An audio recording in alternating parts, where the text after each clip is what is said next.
All right, good morning, y'all. Hopefully this will be a quick video. Basically, what I'm going to do is install a dash cam in my Tundra.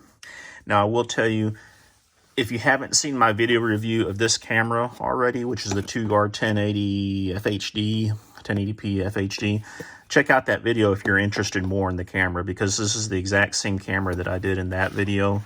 And that particular camera actually went into my wife's little Honda Civic. So this is an unboxing real quick just to show you what we're working with. I like these cameras because they're small, they're cheap, 29 bucks on Amazon, and so far it's been working great in my wife's car. And it comes with the usual accessories, the little suction cup mount, which that's another reason I like this camera, is this mount in particular. Seems to be a pretty decent quality mount for a $30 camera. It's working really well in my wife's car. And I like this little locking mechanism they use for the suction cup. Instead of the lever, it has one of these things when you tighten it, see it draws that suction cup down. Now, for my method of installation, I'm one of those guys where I didn't want this thing on my dad up on my windshield with the wire hanging down plugged into the cigarette lighter.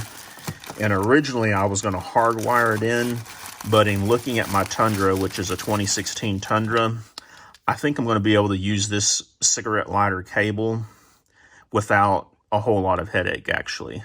So that's going to be my plan for the installation versus having to hardwire it in, or maybe do a pigtail out of a keyed fuse in a fuse box, or OBD power or something along those lines. I'm just going to use this mainly because my worry is if I get to monkeying around with the fuse box or the OBD power connector, my truck is still under warranty, under extended warranty to 75 or 100,000 miles. Or another 2 or 3 years. It's a 2016 and this is 2020, but I think I'm warranted until 2023 if I remember right. If I have any electrical issues, I don't want Toyota to come back and point the finger at me saying, hey, you screwed it up by doing such and such. You know, with this, at least it's plugged in the cigarette lighter. They're not going to say anything about that. And, you know, if I do have electrical issues, great. I can always just unplug it and take it out, which I could do the same thing otherwise with the fuse box, but just a little precaution. Plus, it's a lot easier to install. So let me cut over to the Tundra and I'm going to show you guys where I plan on snaking this wire around to get this to work.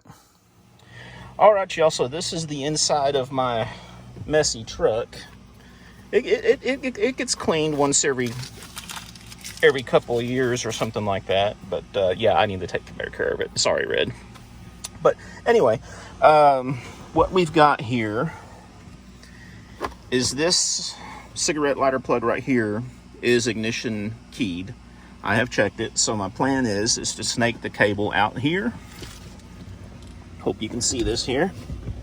Down through here, take it up under this side underneath the dash, then come up right here on this section, and then transition to here. Now, I did this on my wife's car, and I think I can do it on here too, where basically I peel this little seal back and tuck the cable up under here, and then I have it tucked down in here. You have to make sure it doesn't mess with the airbag portion of this.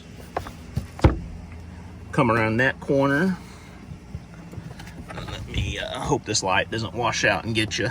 And then you can tuck up underneath the top of the dash right here, then just drop down to where the camera is going to be mounted.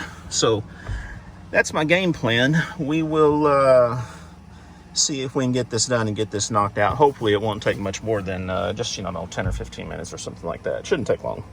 Stand by. I've got the cable tucked up under there, but this left-hand side is not snapping back in because the cable is holding it out. But it looks pretty good, and I think it's going to stay in there. So my next step is going to be to jam the cable up between that little gray cloth area and the windshield. So let's see how that works out. Okay, for some reason I lost the audio on this video. Well, I know exactly what happened is my thumbs must have muted it, but basically all I'm doing is tucking the cable up inside of here. You can see that I'm forcing it up inside that little crack. All right. So you see it's tucked up under there, but at this point, for some reason, I cannot get this wire stuck up under here. I think it's going to stay in spot because it's running over here to the door pillar, and this section is pretty tight.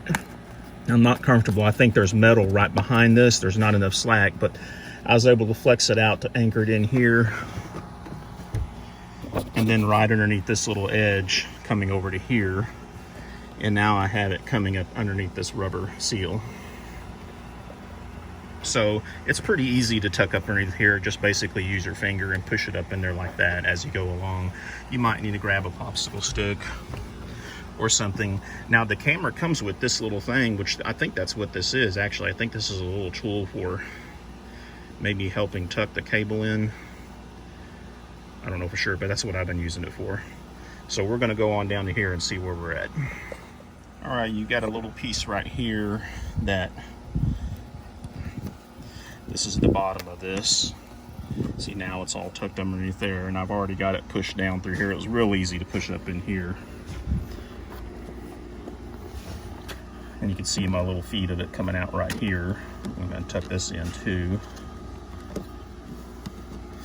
And then it's going up underneath the glove box area. So my plan is, there's a big open spot up in here underneath this panel. I'm just gonna tuck it up in there with the excess to get over to my power plug. So let me do that and we'll see what it looks like. Sorry about the thumb action. Okay, so this is what it looks like. We've got it plugged in. Got the cord tucked underneath here. I might be able to stick that piece in there a little bit more here.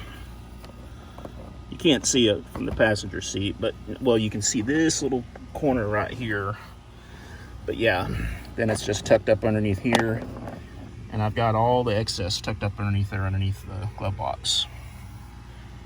It might get a little bit of rattling. If it does, I'll stuff a towel up in there with it or something like that. But yeah, let's get this thing finished up.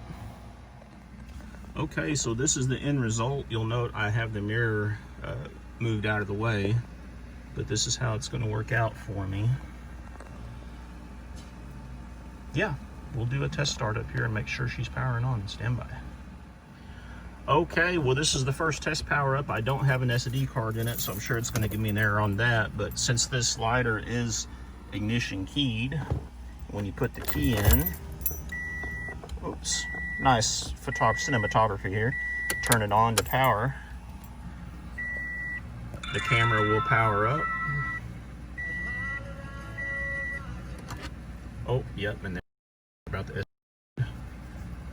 And then when you shut your truck off, normally the camera would start recording as soon as it powers up if it has an SD card. But when you power the truck off, it shuts it down after 5 seconds.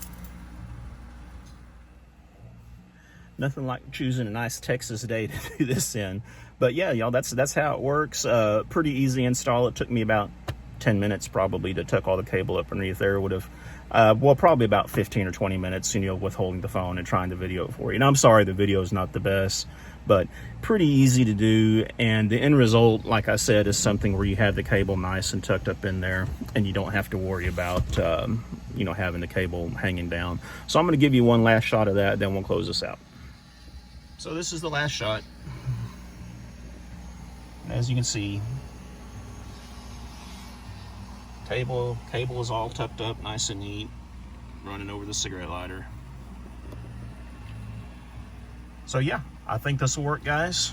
Now I got to clean up the little bits of trash, and yes, I do know my windshield's cracked. Hope you all stay safe out there and have a great day. Thanks for watching, and please take the time to like, comment, and subscribe. Thank you. I was sitting here editing those videos or getting ready to edit them, and I forgot to tell y'all on that dash cam that I just installed in this video for the Tundra, if you do want to see some video of it operating, I will go ahead and drop that in here. Now, this is a video I did earlier of the exact same dash cam in my wife's Civic, but I'm just going to put that in here real quick so you can see a video of how it looks. Again, this video is not really this video I'm uploading today is not really about the dash cam itself. It's about how easy it is to install it. Don't be intimidated by it. Put it in yourself. Thanks, y'all. Have a great day.